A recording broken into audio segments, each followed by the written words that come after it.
Welcome to the party. I'm Sam Ekstrom of Locked On Sports Minnesota. A 28-win collision coming your way on Sunday.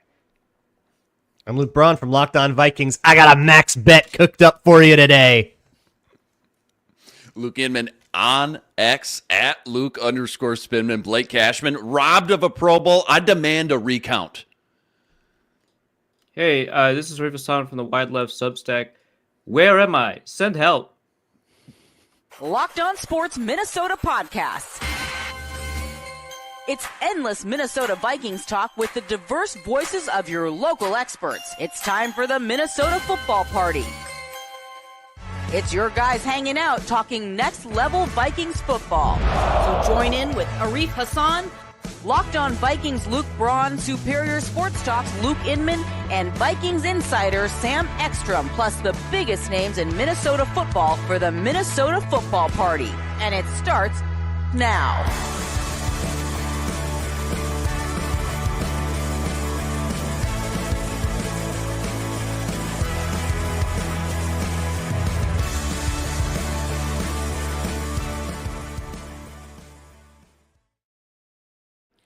What is up? Welcome in on a Thursday. Minnesota Football Party, part of Locked On Sports Minnesota. Vikings-Lions preview for the next hour. We are like 72 hours and change away from the biggest regular season game in Vikings history. I think it might be a couple 14-2 Titans. We've got the key matchups.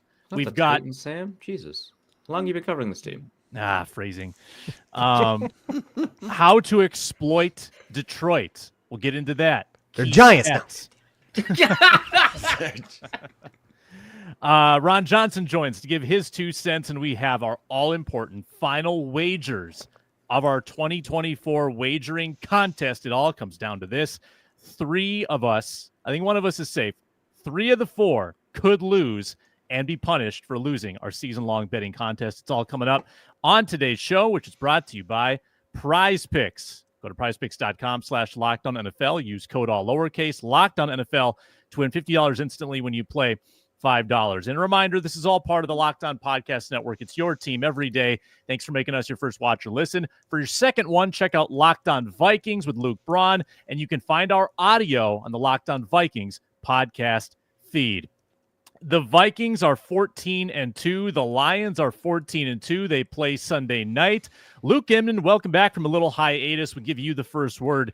Give me one key. We're going to get to a lot of keys to this game. Give me one. Give me a matchup, a key to beating the Lions on Sunday night. Yeah, there's a lot of options versus this dangerous Lions team. 14-2 for a reason. Number 1 offense in the league for a reason. But you know, I'm looking at Jahmyr Gibbs. Okay, I had him in Dynasty. All right, I rode him all the way to a championship victory. I've watched this guy all year long. It's scary to think what his numbers could be if they didn't split the backfield with David Montgomery up until he got hurt for most of the year. But, you know, I'm looking at this Vikings run defense. All in all, for the most part, all things considering, last week I thought they did a hell of a job slowing down Josh Jacobs. 10 out of his 17 carries, he was met at the line of scrimmage. He was forced to get his yards after contact. And all in all, they did just a good job with the fundamentals lately. Setting the edge, getting off blocks, bringing him down near the line of scrimmage. Even got him to cough up a turnover early in that game, which is always huge. This is a different beast, though. And this is, no offense to Josh Jacobs, Jahmyr Gibbs. He's so dangerous every time he touches the ball with that speed and acceleration, almost like a Alvin Kamara 2.0. I mean, last time we played the Lions back in week 7, Gibbs had 19 touches for 160 yards. That's almost 9 yards per touch. He's just an absolute monster. So the one silver lining, and we all know this, we've talked about it almost all year, that was one of the few games the Vikings didn't have Blake Cashman. We've all seen by now that dude is the glue. He is such a catalyst for them, not just with the talent, tackling, blitzing, all that stuff, but the communication stuff, wearing the green dot, getting everyone on the same page, pre-snap, play after play after play. So this is one of, if not the best offensive line in the league for a reason, maybe you could argue Philly. They want to get downhill on you. They want to maul you all game long. They want to get you in 3rd and short and go for it on 4th and short, string together these 8, 9, 10-minute drives that just exhaust you out on defense. But if you can win on 1st and 2nd down, which Flores in this Vikings defense has been really good at, if you can run blitz into the right plays and get Goff into these 3rd and longs, then you got a chance, I feel like, to do what you do best, put some pressure on the quarterback, stay out of those 4th and short situations that, again, can turn into a 15-play drive before you know it.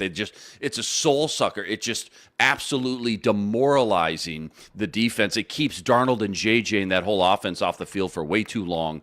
So huge game, I think, for the Vikings run defense and trenches. And even though this Lions offensive line is, I mean, yeah, they're about as good as it gets, right? I will say Harrison Phillips, Jalen Redmond, Jerry Tillery, Bullard, all these guys, they've been playing their butts off these last few weeks. And they look a lot better, I think, than they did even back in Week 7 when they were still top 5 in the league. Cardinals, Bears, Seahawks, Packers, these last 4 games, they've showed they can really slow down some run games. So number 2 rush defense in the NFL for a reason, right? They got the players, they got the scheme to do it. If you can slow down Jahmyr Gibbs somehow, some way, force Goff to beat you, stay out of these 3rd and 4th and short scenarios, I like their chances tenfold more. I think the run game is a gigantic factor in this one because the Lions want to keep not only the Vikings offense off the field, they want to keep their defense off the field. Lions are number 2 in success rate in the run this year. Number 1 is Baltimore, and they've got Lamar Jackson. The Lions have Jared Goff. That's just how good they are running the football. And I fear, Luke Braun, a little bit of the Lions kind of going heavy, loading up when they need a few yards, putting Skipper on the field, putting a 7th lineman on the field. They might do that as well. And trying to maul the Vikings to extend drives and win the TOP. I think it's going to feel a little old school in that sense. Might even, they might try to depress the scoring a little bit in this game just for the sake of keeping their defense from being overly exposed, a defense that has been atrocious the last month.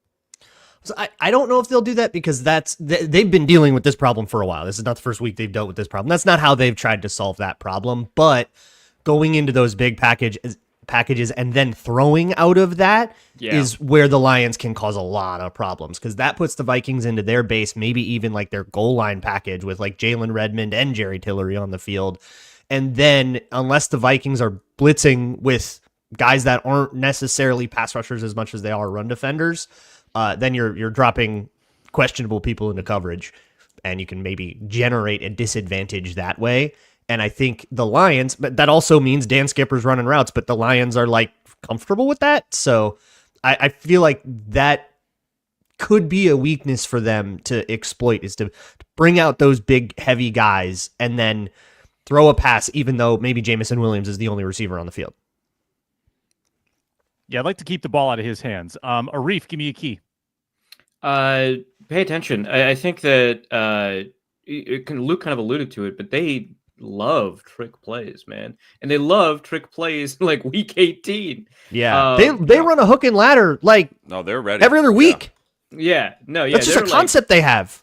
Yeah, you just have to pay attention, right? You have to have a good understanding of the play's not over when it looks like everything is set up, right? So I think that's one thing that you got to keep in mind. I don't know if it's as important as making sure that the offensive line, takes care of a diminished front seven or anything like that. That seems like a more persistent thing, but it just feels like, in a close game like this, the thing or a likely close game like this, the thing that'll doom the Vikings is another trick play. And I don't know, if you get beaten by the same team by trick plays in several games, that's, I think, more demoralizing than just getting run over. It just, yeah. So pay attention to that.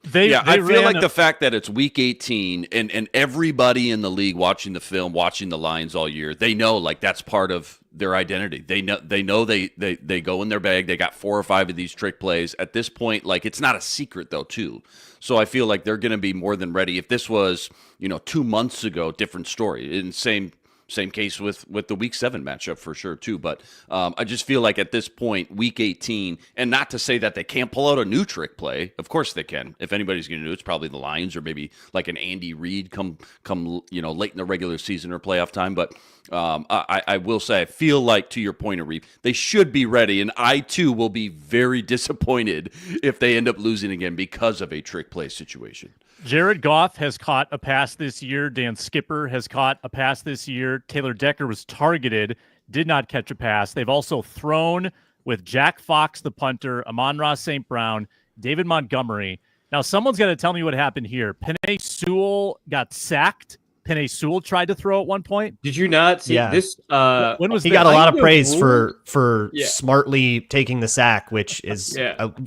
a little weird because like Look, you were out of the pocket, dog. It was a lot was going on. But it was definitely, they did correctly rule it a sack instead of like, oh, that should have Like a been negative like a rush. run or something Tackle like for that. loss, Yeah. yeah. That was definitely a sack. So very funny that they actually, the scorer's box like nailed that one. But yeah, no, that happened. I've never seen a more clear indication of like media darlinghood than like running a trick play that goes for a massive loss, like total disaster, and having the announcers be like, "Oh, smart job, Penei Sewell." Yeah, good work. Like, come on, like it was like absolutely a bigger disaster than the Vikings in the playoffs a couple years ago with their like weird double pass thing that Kevin O'Connell got all that flack for. It's like where's everybody crying that they got too cute? No one's more vilified for their trick plays than the Vikings, like because they never work. They're like O'Connell. Well, yeah, because they take 400 years to set up. Right. Yeah. Well, that's like, not that different from a normal passing play for the Vikings, if we're being It's true. Yeah, it's every or their like weird stunt blitzes. It's like the key weakness of the Vikings. Everything too slow. yeah. So last matchup, Lions ran the fake punt, failed. I can't remember another trick play in that game. 2 years ago, they beat them with the fourth down to Sewell, correct? I believe it was 2022 in Detroit. Yeah, it was a sounds catch right. too. Yep. It was really frustrating because it was like a good catch too. Right. I think we ended up losing by annoying, 2 dude. scores in that one, right? So annoying. Well, That I was just the Was icer. that a two-score? Yeah. that might I have been thought it. that they'd get the ball back if because remember Jefferson set the record in Yeah, this because that was game. like there was a fourth down to extend the possession and take the game, right? So Yeah, did the Lions maybe like kick a field goal to go up 2 possessions at like after that conversion? And Are we talking about last year or 2022? Because last year was 22. Oh yeah, 2022. Yeah, No, last year wasn't can even a Google this. competitive. That was not a competitive game. Yeah, that in was- Week 18. Other key, I think red zone is going to be enormous. The Lions' red zone defense has been 34-23. So they lost by 11. Yeah. Okay. On the season, very good. Of late, really bad. 75% allowed touchdown rate in the red zone last 4 weeks for Detroit. Last game, it really came down to converting touchdowns. Both teams scored 5 offensive scores in that game at US Bank Stadium. Vikings settled for 3 field goals. Lions settled for 1 at the very end. They just scored touchdowns. They had that. Was it 4 consecutive touchdown drives the Lions had back in week 7? And the Vikings defense was like really good on the bookends and It really was bad in that 3. stretch. I think it was 3. Gibbs, 45-yard rush run touchdown. Amon-Ra, 35-yard touchdown. Gibbs, 8-yard. And then Jefferson caught that 25-yard touchdown from Darnold. But still, then Khalif Raymond came right back. 21-yard touchdown reception from Goff. So, yeah, pretty close. Yeah, you're right. Other keys or matchups or players to exploit for Detroit with a banged up defense. Shout them out. Amik Robertson on Justin Jefferson. I just did the crossover with Matt Derry, and he made it seem like that is the Lions' plan to put Amik Robertson on him, or at least to allow the Vikings to get that matchup if they do the a formation that gets it. So Interesting. that feels like something that I don't know. I would like to throw to that in the end zone.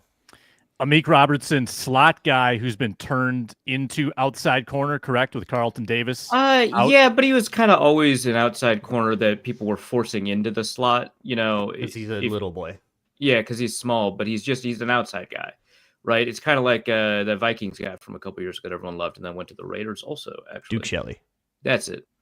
Yeah, so like the size mismatch is the thing. For me, I think the Lions have, I mean, I love getting TJ Hawkinson overs. I'm thinking about it for our betting segment, but like, you know, you got like 8 million people injured in the front 7. I just feel like that's a lot of opportunities for a tight end.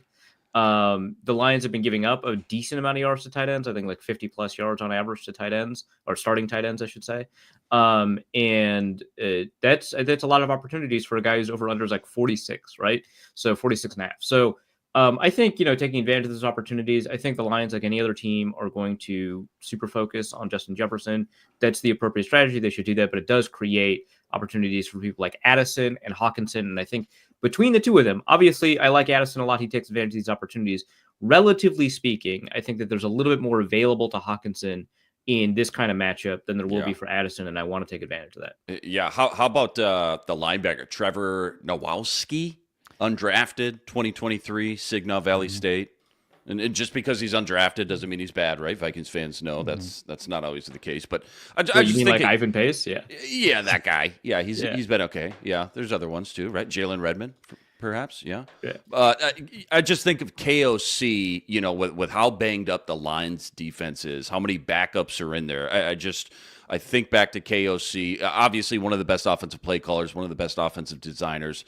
He's a guy who knows every single defensive player on every opposing team every week. He knows their strengths. He knows their weaknesses. He knows who missed practice Wednesday and Thursday and was limited Friday and with what type of injury. And he's a guy who will go design a play on the first drive to make that guy run around and cover a lot of field and just attack him, just to test him out, just to see how well he's moving. So Trevor Nowalski, can he keep up with Aaron Jones out of the backfield one play and then run with TJ Hawkinson, to your point, Arif, the next play from one hash to the other and do that all game long? I don't know, but if you're KOC, you got to be loving that matchup anytime he's on the field too. And, I get it. He's just a linebacker who'd probably come off the field on those, money downs, the third downs and things like that. But sometimes in these types of games, it just comes down to 2 or 3 plays. And, in a league built off finding the one mismatch on the field, I could definitely see KOC picking on a guy like Nowalski, who's only got 2 games starting under his belt. That is a mismatch for the Vikings all day long. Yeah, I think that front seven's got some holes to poke. I really do. Now, Anzalone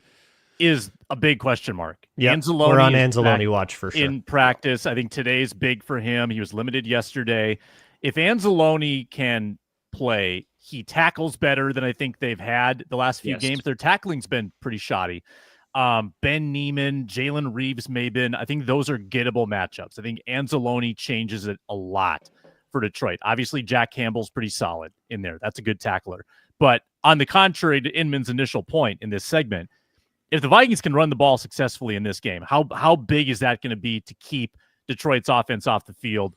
I know these are 2 very good passing offenses, and that, ultimately is going to put points on the board, but sustaining drives with the run game, it's so big. And we're on Aaron Jones watch too, right? I mean, I think we expect him to play. He said he's playing it, and at what clip, right? Right. Is he going to need to leave the game in the third quarter? It's fine. There's only 15 carries to go around. So yeah, I was about to say, what are you talking about, Sam? They're not running the ball. They're not running the ball. Nope. They're throwing bombs every single play. Yeah. Well, I think one of the questions is do you try to beat the Lions with the same brand the Lions beat everybody else? Do you want to be that aggressive team and try to beat the Lions the same way they beat everybody else, going for it on fourth downs, fourth and short, trying to keep their offense off the field? Maybe that's the recipe for success if you can do it, if you're confident enough to do that, which I think the Vikings offense and KOC should be, especially with the way Sam Darnold's been playing. But yeah, I guess to your point, Sam, Aaron Jones, okay, he plays. How healthy is he? I guess nobody's really going to know until game time. Had Ron Johnson in a moment ago. I think he popped out. He's going to come back in. We're going to get to Ron Johnson in just a moment on the Minnesota Football Party. Stick with us. I'm going to ask him about the stat the Vikings absolutely have to win.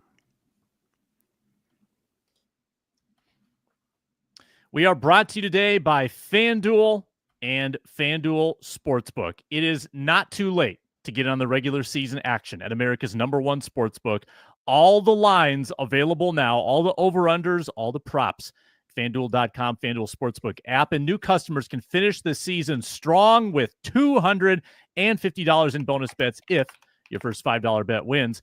FanDuel's got so many ways to pick up a W. Bet on the first touchdown score. You got rushing yards props. You got alt lines on receiving yards. We're going to get into our FanDuel bets coming up here in a little bit on the show. FanDuel.com. Join today. FanDuel.com for your chance at $250 in bonus bets. Make every moment more with FanDuel, an official sportsbook partner of the NFL. All right, welcome back, Minnesota Football Party. We'll have a special episode tomorrow as well that Ron Johnson will be a part of with our Care 11 team, and he's with us now. He's at 3, Ron Johnson on X, joining us as he does every single Thursday. Ron, this is the biggest regular season game. Some are saying maybe ever in NFL history. Certainly the hype feels that way. The build up to this 14-2 clash. Let me ask you this, and I'm going to ask everybody here in a minute. What's the stat the Vikings have to win? What's the one statistical category you're circling? Turnovers? Did I say that? You took mine. Statistical category.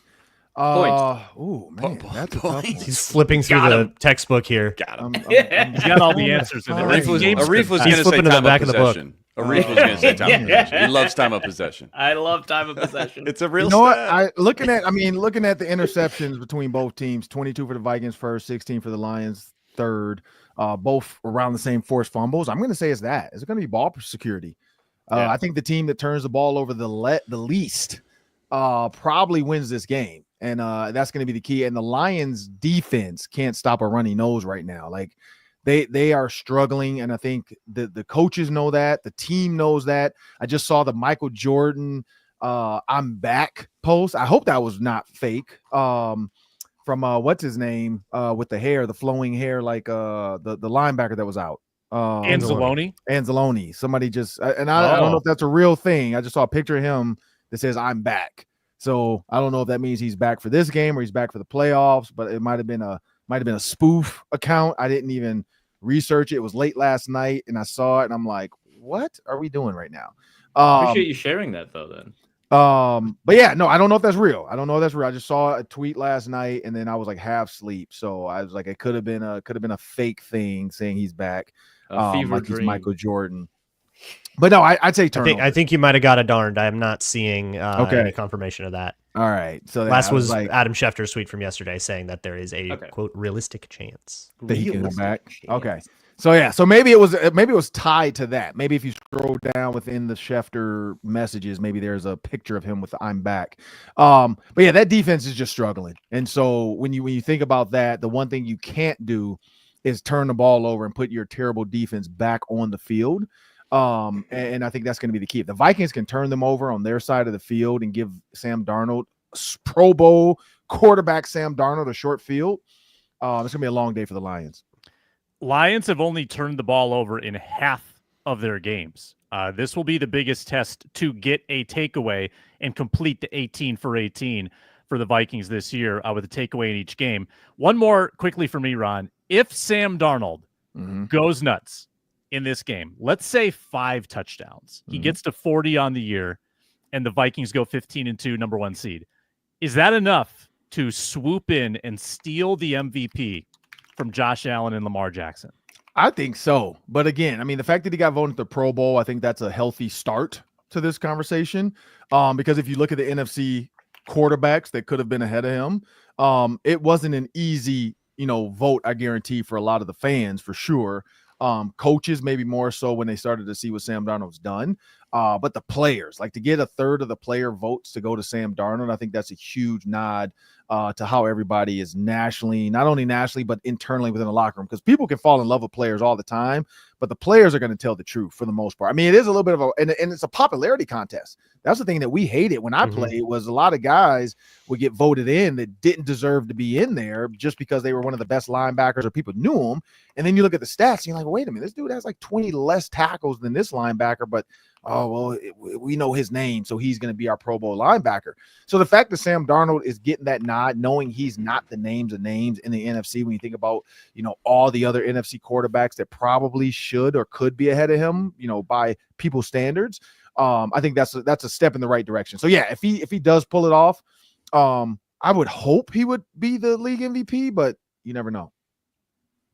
Hey, Ron, let's just say it plays out 1 seed versus the 2 seed NFC championship game. If you're the Eagles, which team would you rather play on the road, the Lions or Vikings? Are the Lions still the team to beat right now in the NFC, and why? With the Eagles offense, I'd rather play the Lions. I think because if you think about what the Vikings do well, the Lions don't, which is stop the run. And the Eagles struggle in 3rd and long. I mean, we literally, their locker room was going back to T.O. versus Donovan McNabb. Like, I thought they were going to do that bit where he chases him down the sideline, turns his back to him, doesn't want to talk to him. But yeah, no, I think teams would rather play. I mean, look at the 49ers. I mean, if you watch how many points are being put up on the Lions and how many yards are being gained, you'd be dumb not to say, let's go play the Lions, because your thought is, if we can force Dan Campbell to do something stupid 1 or 2 times, we win that game. Which he did in the NFC Championship game last correct. year. And I think that's why when you look at the Vikings defense, it's scary. And they turn you over and they don't let your quarterback get settled. And then vice versa, that offense. I mean, they're hitting on all cylinders. And not to say the Lions offense isn't, but the Vikings offense seems to be hitting on all cylinders. And so I'd be more so of the defense. Like, I think the Vikings defense is better than the Lions defense. Mm-hmm. Let me just add too. I know the Lions got out technically healthy from that Niners game, but they had to empty the clip. I mean, that was physical. Yeah. They got battered. They had to play a full Monday 4 quarters. night. Yeah. Got back at like early Tuesday morning. So even though they stayed healthy technically, I think that was a pretty taxing game. And I think that they could feel that on Sunday. But Luke Braun, what do you got? Who's the worst Pro Bowl snub, Rod? Whether it's a Viking or otherwise. I haven't even looked at who made it. I just saw the Vikings players that made it, so I haven't even had time to like get up and research this Pro Bowl. But worst one on the Vikings then. I would say Josh Metellus. I think he's like a 3rd alternate or something. Agreed. Very nice. I think Josh Metellus, because again, people are going to say, well, he doesn't line up at corner or safety enough, or he lines up at linebacker half the time. It doesn't matter. Like, he should be in the Pro Bowl, and so. That's what always is going to be the knock, is he lines up in too many different spots to really say what position should we vote him in as. Because when I first saw some of the stuff saying, a Vikings defensive back is in it, I just knew it was Josh Metellus. I'm like, oh, okay, Josh Metellus. Because I'm like, Harrison hasn't done a ton. He's been in and out the last couple of games. And then you had Cam Bynum maybe, but he hasn't had the turnovers. Josh Metellus is just like, he's doing it all. And that's why I thought he would get it. But yeah, no, it sucks, but I think he was snubbed. Yeah, when you take a look at the way the Lions had been splitting carries between their running backs, right? And now that they've only got Jahmyr Gibbs, do you think that there's the possibility that they may be in a spot where Gibbs is not really somebody you can stomach like a 25 or 20 carry load for multiple games at a time, or do you think that hey, yeah, he could be a bell cow? Well, I mean, you got to look at these guys. Every running back at one point in their life has done that in college. So I think he can do it. You just the NFL it's a brutal game. And again, he's going up against one of the top. I mean, and both of these run defenses for the Lions and Vikings, let me be clear, are top 3. But the Lions are giving up almost 100 yards, where the Vikings are barely giving up 90. And so when you think about that, and they've killed running backs the last couple of weeks. So when you think about Gibbs, I would say yes, he can do it. But can he do it all the way through like an NFC championship game? And that's going to be the key. I think what did he have? 18 carries last week. He's built on explosives. If you limit his explosives, I'm not sure he's a 3-yard, 4-yard for 25 carries guy. He needs that breakout. He needs that missed tackle, that arm tackle. And I think that's going to be the key too for Brian Flores. Don't arm tackle this guy. Don't just throw your body at him because he'll jump over you. You got to have head up, wrap up, get him to the ground, rally, hold on to him, and let everybody else smack him. Because I think he'll put the ball on the ground too. He hasn't been hit enough because he's built on the big play. And that's why it was such a change of pace with Montgomery to him, where Montgomery was going to bruise you up for 3 to 4 yards. He was then going to come in and find a gap, and then he's a home run hitter. If he's not hitting home runs, I wonder, does he start to push the issue like Adrian Peterson used to do and lose yards here and there because he's trying to find that hole to get a big play? Ron, let me punctuate with this. So if the Vikings lose and are the 5, yep, and everyone knows this, then they go on the road, probably got to win 3 road games to make the Super Bowl. The only quarterbacks, 4 of the 5 quarterbacks to accomplish that feat, and only 5 teams have done it from the wild card position. Brady, Eli, Rodgers, and Roethlisberger. Mm-hmm. So knowing what it takes to be a wild card team and win the Super Bowl, are the Vikings Super Bowl hopes riding on this game in your mind? No, because those teams, the thing about, if you go back to all those teams, it was defense was really good. Defense travels. That's the one thing. It's offense struggles in certain conditions and certain stadiums, and defense travels no matter where you go. And that's why I think, again, Flores has he has 2 Pro Bowl outside linebackers. I mean, think about that. Like we just talked about the 3-4 versus the 4-3, and you kept asking me, what's the key? It's those 2 guys. It's the 2 Pro Bowl. Their first Pro Bowl is with Brian Flores. Like, it's not like these are rookies. These guys have been in the league and never got a nod. Now all of a sudden Flores is a mad scientist and has put these guys in the Pro Bowl. And so I think that's the key to this is like defense will travel. So if they have to go to Atlanta, or they have to go to Tampa, or they have to go to the Rams, again, you have healthy guys back. You got Gilmore, you got Ivan Pace, your offense is healthy. Like, you understand what the Rams do now. You probably learn from your mistakes of having Gilmore travel and try to cover Tutu Atwell. Like, you've learned from your mistakes.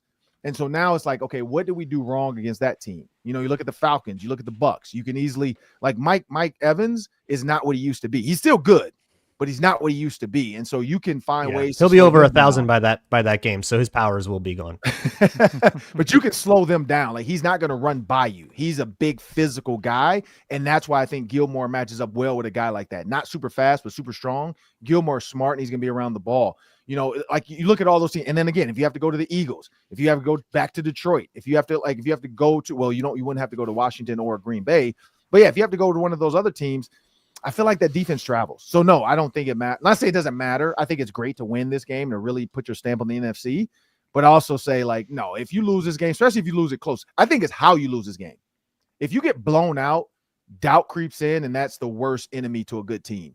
If you, like, this comes down to a field goal again or something, the Vikings, Sam Darnold leads them down, a game-winning drive, but he left too much time on the clock, a la Brady, and Jared Goff turns around and drives them back down and kicks a field goal to win.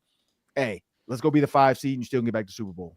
Mm-hmm. I don't know where we're at now with this, but, for the first half of the regular season, there was this thing where teams that played the Lions, they would always lose the next week. Happened to the Vikings. They lost to the Lions, and then they lost to the Rams. Does that worry you at all? It's like, okay, our next game is in the playoffs now, and we just lost to the Lions. Now we got to go on the road, and maybe we're a little bit more worn down for whatever reason because the Lions just seem to wear everybody down the following week. No, if you look at the Rams loss, if that was a Sunday game, a Sunday night or Monday, like they had time to rest, that Thursday, I hate Thursday games. Yeah. I don't. So here's the thing. I've said this numerous times. Sam knows this on my show. I don't mind Thursday games if you make it a 19-week season. Just give everybody 2 byes. College football has 2 byes right now because of what they're throwing on these guys. So they've given college. I don't know if anybody even noticed that. The Gophers had 2 byes, not for any reason besides we want to stretch the season out and we want guys to go into the playoffs healthy. So college football does it. Why doesn't the NFL do it? If you're going to have a Thursday night game, you get 2 byes. You get the bye before, and then you play Thursday, and then you get the bye after, and then you play the next Sunday. Like, it's easy to do. You just give them 2 bye weeks. And I think it could be done, and then guys won't feel so beat up having to play a Thursday night football game. And I think that's the answer. If you want to pay these guys to play on Thursday night or even Friday night, I mean, the NFL really wants to make money, and you want to have some Saturday or some Friday games, you sandwich it with 2 byes. Saturday you wouldn't have to, though, like, technically, I guess. But yeah, Friday or Thursday, sandwich it with 2 byes. Ron, you've had so many takes on the show, some of them really good, some of them truly awful. And this is so close to one of your best takes. It was so close. I love 2 byes. I don't know that you got to sandwich a game with byes. That's kind of where I'm losing you. Well, technically, no. So I'm wrong on that one. You have the bye. Sorry, you have the bye before the Thursday game. Yeah. Okay. You sandwich a bye with a half bye is what Correct. you were trying to say. You have a bye, then you play Thursday, and then that next week you're just going to play Sunday. The next Sunday anyway. So it's essentially correct. Yeah. So you just have to make sure your bye is always just plays out Thursday like almost. Kind of like international. If you travel international, you get the bye after that. So you treat Thursday the same way. But I'm 100% on board on having 2 bye weeks in the season, and one of them being oriented around a Thursday night football game of some sort. So yeah, we're good here. This rules. I love this take. More takes from Ron Johnson tomorrow. Special edition football show with our Care 11 crew, Julia Daniels and Reggie Wilson, all previewing, all leading up to Vikings Lions Sunday night. Postcast with most of us here on this show. We'll be reacting after the game. It's going to be either celebratory. Ron's going to have the shades on. He's going to be popping champagne. He's probably going to have a lit cigar. Already. Yeah, it's going to be a party, or it's going to be it's going to feel funeral-like. I mean, if they lose this game, especially if it's like a back-breaking loss like Week 7, it's going to be tough in there. It's going to be tough. It's going to be like when Betty White dies. Everybody knew it was coming. Like, we're still going to celebrate. What? Betty White? That's right. More like that on the Ron Johnson show, everybody. We had a Ron metaphor, and we close with a banger. Everyone's bringing their best for this one. Forget about the two buys. Forget about the It's two like buys. some people die and you celebrate their life because they're old. You're just like, oh, you know what? I'm sad, but you know what? Boom. Great life lived. Like, this is going to be we're not having a funeral for the Vikings. This is going to be celebratory. Let's get ready for some playoff football. I don't know where the Betty White came from. Give me somebody older than the that. Vikings are wearing. The Vikings are except the beloved. helmets, They are wearing their all whites, yeah. Yeah. See, there you Purple go. helmet. Not the winter whiteouts. Yeah, Yeah. just the white on white road uniform. They're wearing the Betty White. That's going to look so The stupid. Betty White. Betty White would enjoy sort Yeah. of the theatrical twist that we put on football with our Yeah, no, celebrations. sure. Tagger. would. Tagger. Yep. She'd be in, she'd be into that. Thanks a lot, Ron. We'll talk to you tomorrow on the special edition show, and then Sunday on the postcast. Appreciate it. Have a good one, guys. Yeah, see you, Ron, at 3 Ron Johnson on X. When we return, I want those key statistical categories the Vikings have to win, and we'll get into our Week 18 bets coming up on the Minnesota Football Party. We are brought to you today by Game Time. It's the best, most convenient way to get tickets to sports, music, theater, or comedy. I've already been scouring Game Time to see how I can get into the NFC Championship game if it's at home. You can also pre-buy divisional round tickets at US Bank Stadium. It's all on Game Time right now. A great opportunity to take advantage of the offer that I'll tell you about in a second. But some of those features at Game Time are next to none. The Game Time picks filters out the fluff, shows you only the most incredible deals. You toggle on the all-in pricing, so there's no hidden fees whatsoever, none of that.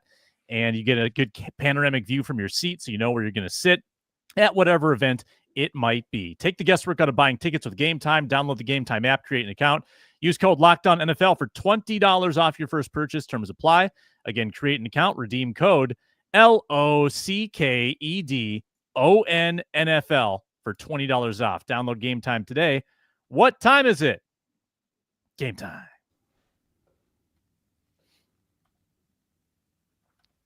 I already said it like earlier in the show, so I think I got my quota in. Yeah, I hit my quota. FanDuel. The comments have taken care of it for you. That's true. Yeah. Macho Meach, there has not been a button press today. No breaking news as of yet. Maybe we're The jerseys are breaking news, aren't they? the Lions The Betty Whites? Alties. The the Betty Vikings Whites. won the Betty Whites. Is that what we're calling them from forever We now? got it, the, right? the Betty Whites. They're the Not Betty the Whites. full whites, just the Bettys. Just the I'm Betty. more than happy with that. Yeah. I'm very content with that. Jason's taking some arrows. Jason's, well, the chat's been live. Jason's not the only Detroit fan who's decided to pop in, make their opinions known. There have been Lions fans in here since the Week 7 game. Like Lions fans have Yeah. become just like every like twice a week listeners to the Minnesota Football Party. Thank you, everydayers. Yeah, we appreciate you. I am kind of missing the guy with the Red Wings avatar because he was in here for like Yeah, yeah. 3-4 weeks following that, and then I think we just kind of lost him for a little bit. It's unfortunate. Let's play this. Get into our 4-minute drill. The stat the Vikings absolutely. Start the clock. It's time to execute the 4-minute drill.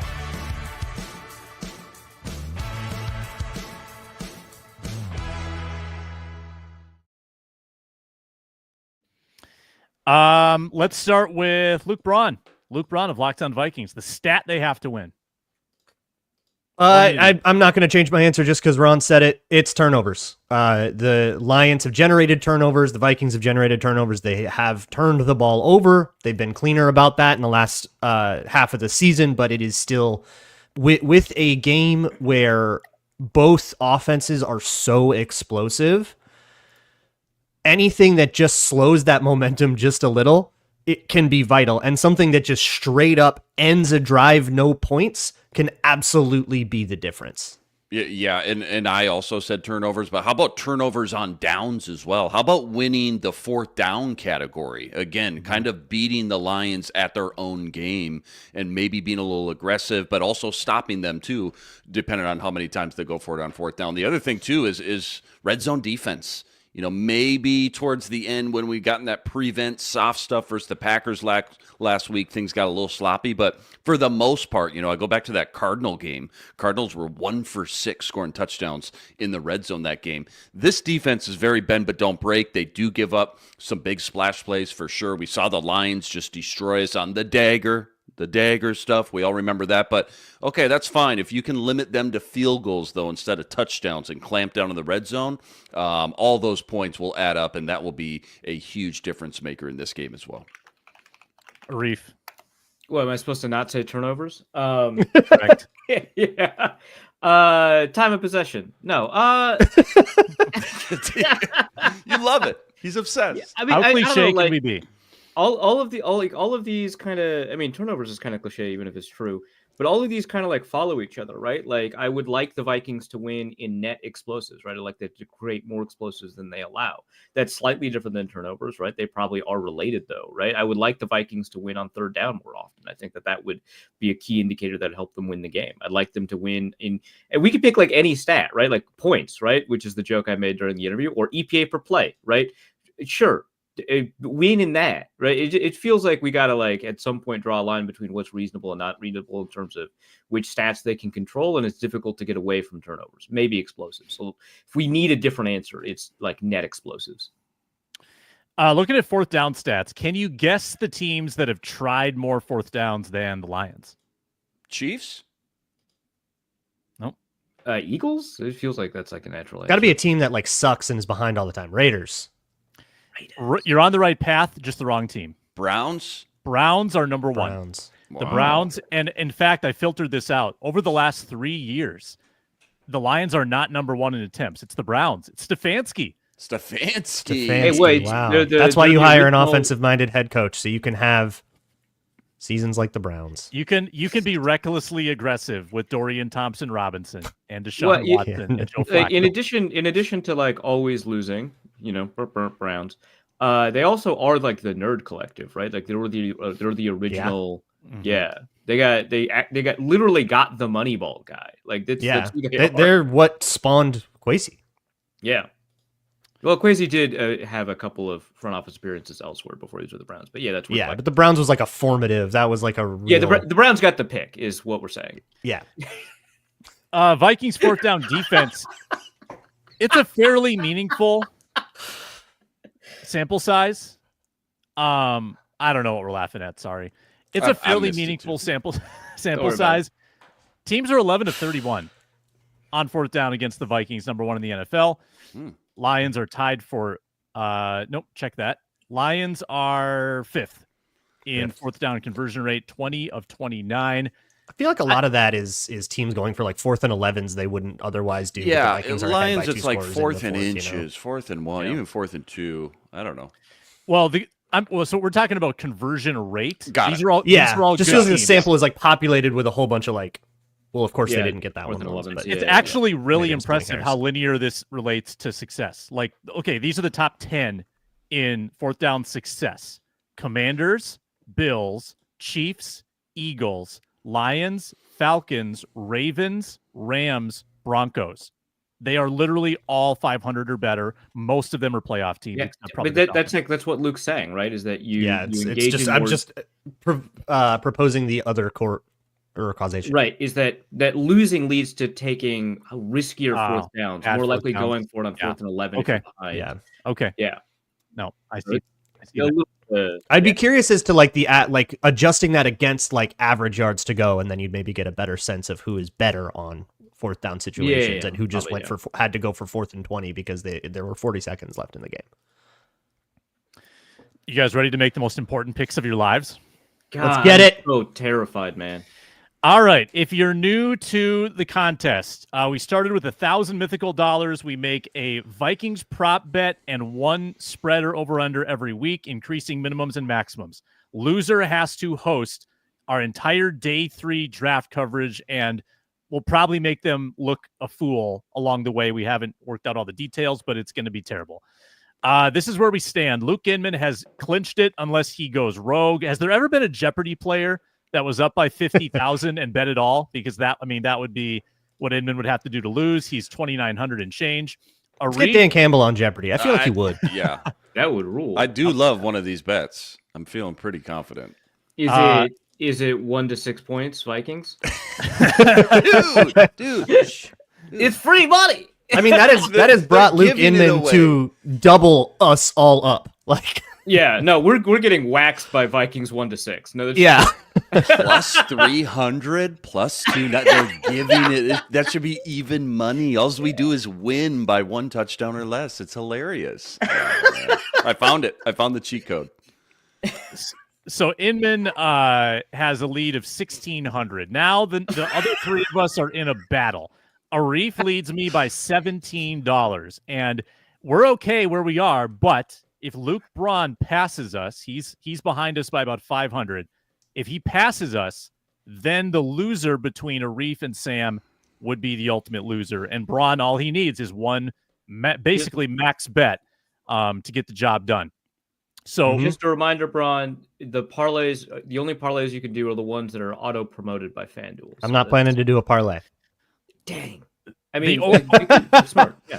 And fortunately, the props are in today, so we can do all the bets. Arif, this is important. The order is important today. Arif leads off, then Sam, Braun, and Inman, and then we reversed it back the other way. So Arif gets the first pick, but then also the last pick. And but he also has the knowledge of the bets that were made before that final pick. So let's go with Arif, pick number 1. I have given like speeches in front of tens of thousands of people in a live scenario, and I'm more nervous now.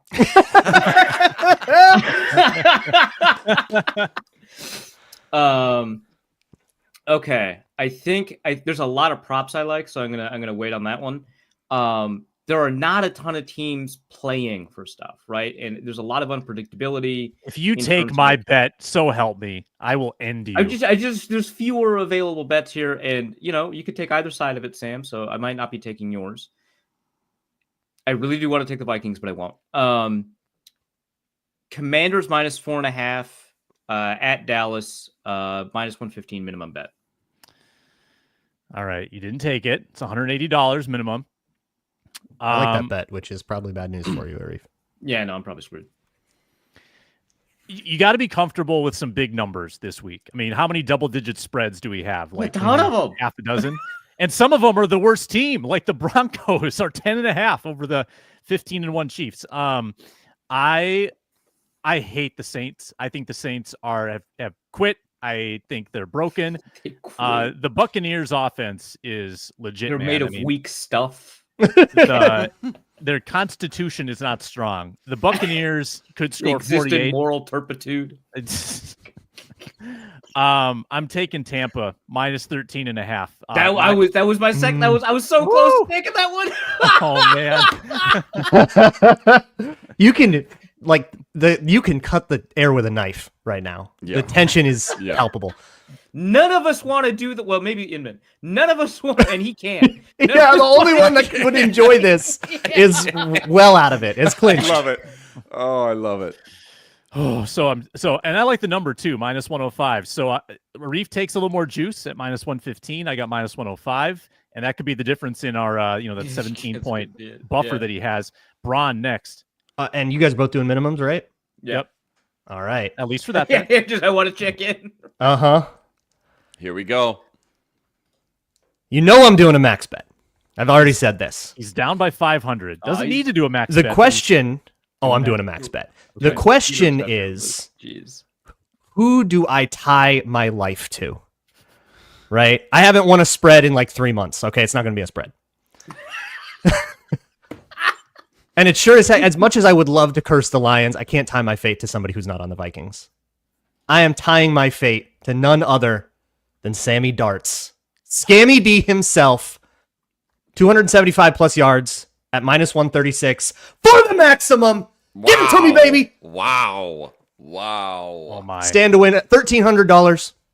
So sorry, this is a Oh my. minus 130 bet. Is that what you said? Minus 136. 136. So I'm in So good enough range. to be exact, a win there would give him 13-23 in profit. That's why I was asking. It was less about Luke violating the rules, which I know he would love to do. You're And trying to do more- math, yeah. Right, more It about would put me to like 21 something. Yeah, Inman would still win comfortably, but right, yeah. Yes. I'm just trying to figure out. I'm doing Jeopardy math now. Yep. If I win both of my minimums and they're at minus 115, where am I at? Is really what I'm trying to ask Sam. You're several hundred short.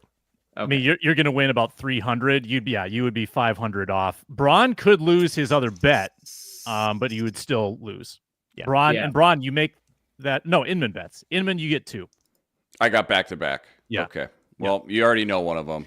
Scoring, winning. Nobody wants this? Are you guys afraid that, like, once you take it, it's not going to hit? Is that the thing? Yes. 'Cause It's just been I don't so need the hot. odds. I don't need the odds, so I'm taking something with shorter odds. Okay. Give me Vikes 1-6 plus 350 this week. Yeah, good number. My Plus God. 350 this Because they're week. underdogs, yeah. Yeah, underdogs on the road. And then the spread, don't like any of these spreads. I also like Tampa.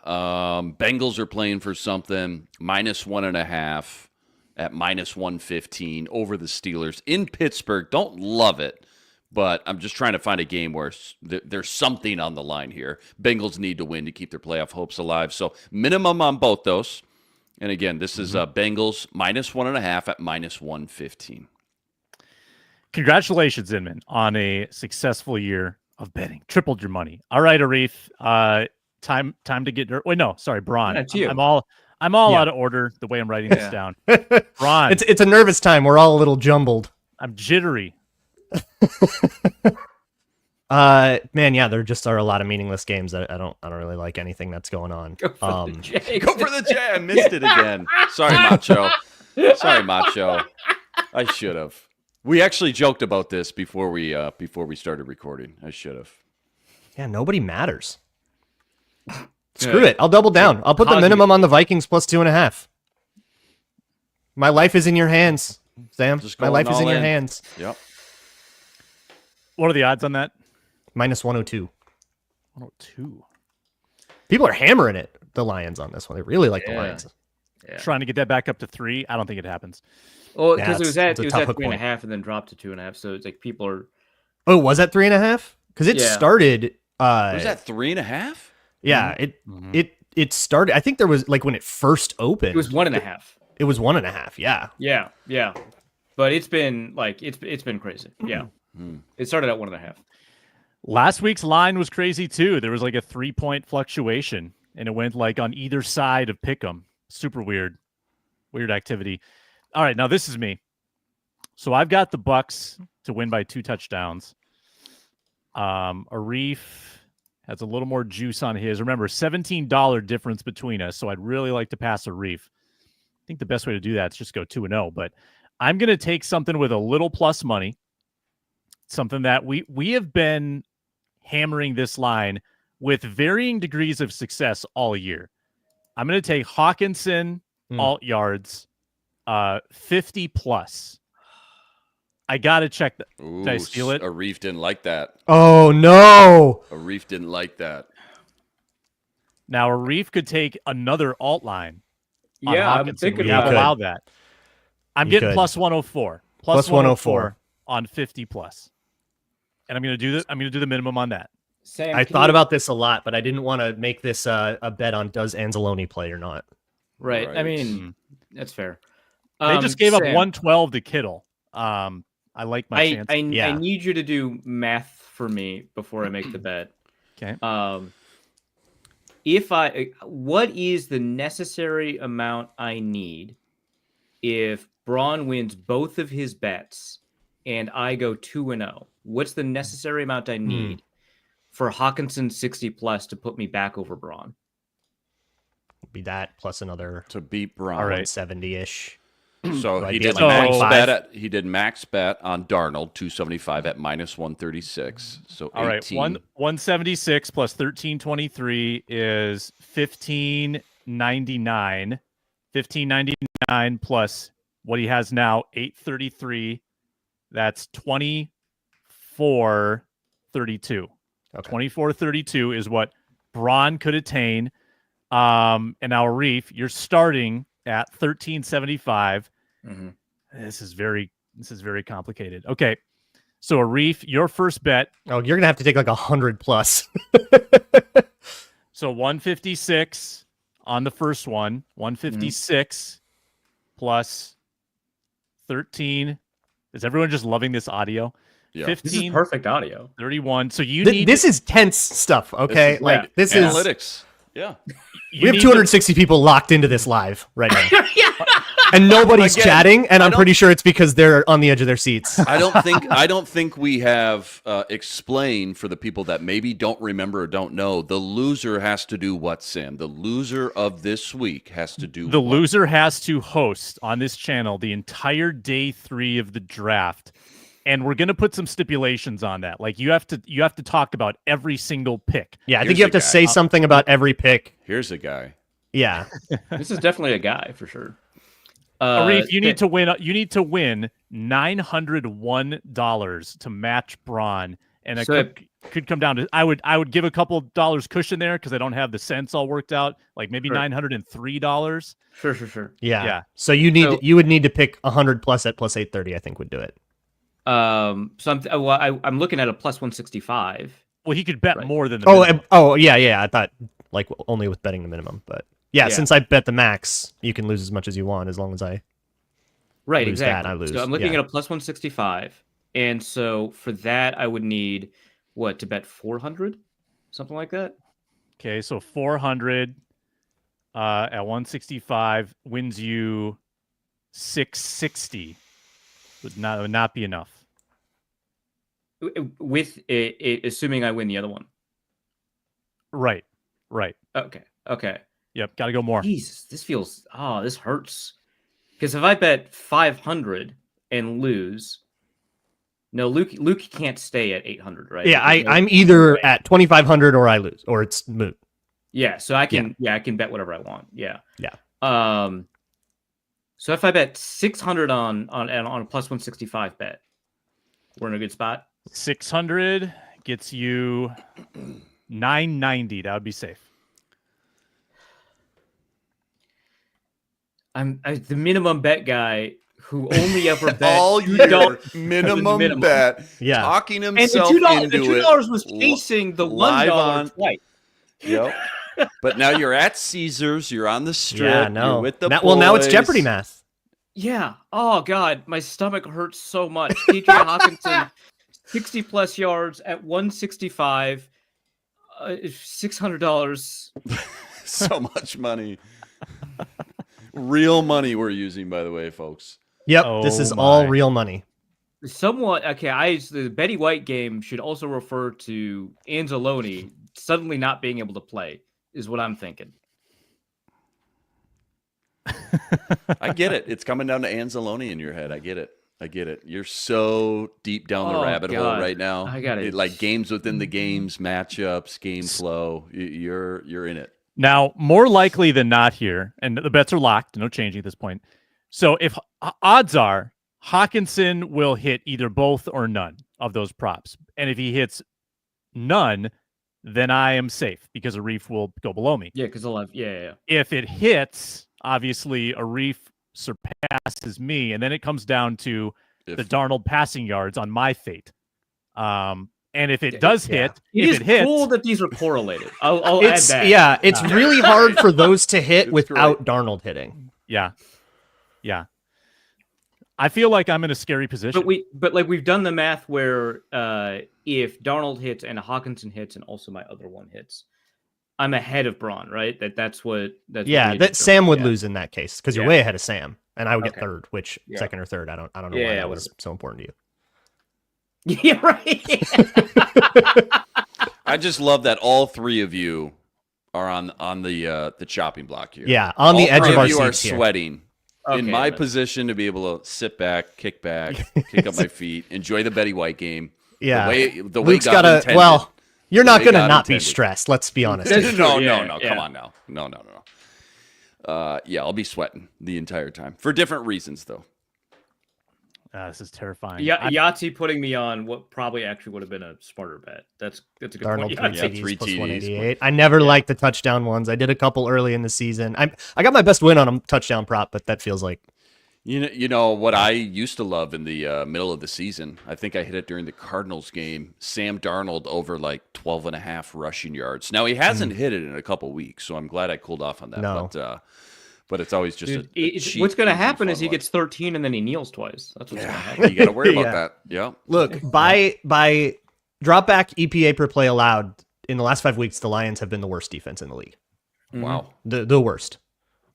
Yeah. So Darnold doesn't get above 280 a lot, but the quarterback playing the Lions gets above 280, has gotten above 280 4 of the last 5 times. Really rooting And for that. like one of those guys was But- Caleb Williams. Like I'm feeling it. But if Anzalone plays,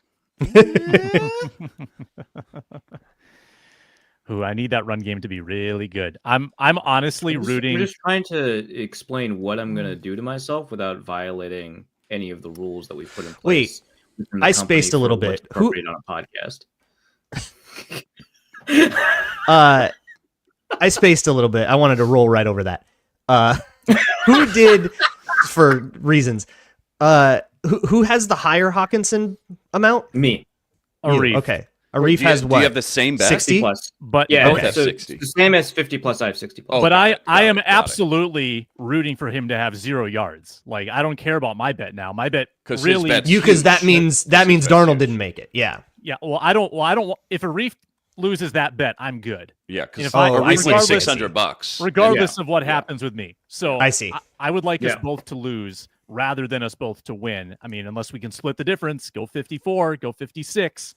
That'd be hilarious. But that would. I don't think my. I'm taking some long walks, I guess is the best way to put it. Off of peers of varying distances. Now, Right. Arif, were you prepared to Welfare take? check. Were you doing prepared okay? to take 50, or were you going to take his like straight up 46 or whatever it was? Like, what were you going to take? I was thinking 50, but I wanted you to do the math for me, and I don't think 50 would have been a reasonable one for me to take for that math to work out. So I actually would not have been able to take 50, I don't think. Got it. Man, the three passing touchdowns was pretty good though. Hmm. Oh well. is what it It's is. like, it's too bad. Fates are sealed. The Hope I box is got the locked. math. Hope I got the math right for you. Oh my god. Some pretty high. What if you like sandbagged it? That would have been the sneakiest move. Dude. I would respect it so much. Yeah. Yeah. You're like, that yeah. would No, be you're good. really You're good. cooler. 900. That's enough. Yep. There's a reason I asked Sam and not either of the Lukes, Mhm. right? Mhm. Because in theory, Luke Braun is better at math, but Sam is more honest. True. Yeah. Very Right. true. My New Year's resolution is to be more tricky in 2025. Yeah, the confidence with which you said that tells me all I need to know. Delivered it like Ryan Poles saying he's going to take the North. We will be on the postcast on Sunday after the game. That's going to be emotionally charged. We'll have a special football show tomorrow with Ron Johnson, Julia Daniels, Reggie Wilson, and then full coverage next week as we preview either a bye. And next week, regardless, I think we got to stamp our final scores in for season predictions, which is always one of the best shows of the year. Oh, wow. I did not do well. No. Certainly not on the win total section. None of us did great there. Yeah. We were all pretty negative, Nancy. Pretty sure I said they'd be 6-11. Mm-hmm. Yeah. Like disaster season. Yeah. I loved Russell Wilson more than Sam Darnold. Rip. Thanks a lot for watching, listening, commenting, and subscribing on the Minnesota Football Party. This is going to be an awesome game. Thanks a lot for sticking with us. And now into the new year here at Locked On Sports Minnesota. See ya.